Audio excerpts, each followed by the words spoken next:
Avvalambor qarilikka bildirib qo'yadigan narsa, sotib qo'yadigan narsa bizada bo'ynimiz bilan qo'limiz. Ya'ni kisti ruk deyiladi. Endi bizada ko'p ayollar ro'molda-ku. Men o'zimda ko'p patsientlar keladi, birinchi bo'lib yeching deyman. Menga kelayotganda bunaqa zamokli narsa kiyib keling, bo'yin bilan ishlaymiz deyman. Yo'q desa bo'ldi, men уже ishlamayman. Chunki unda meni professionalligim qayerga bordi?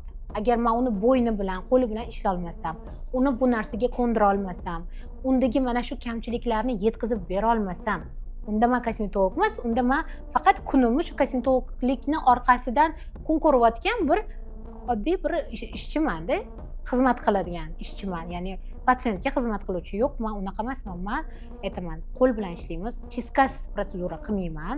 Chunki chistkasiz protsedura bilasiz nimaga o'xshataman? Mana shu issiqda 60 gradus issiqda oq ko'ylakni terlab kiyib yuradi-da, keyin uni yuvmasdan turib dazmol qilib ertasi kuni yana kiyib oladi. Uzoqdan chiroyli, oppoq bo'lib turaveradi. Dazmol qilganingizdan lekin yoniga borsangiz hid. To'g'rimi? Terlaganda u bir kun oldin hidi bor.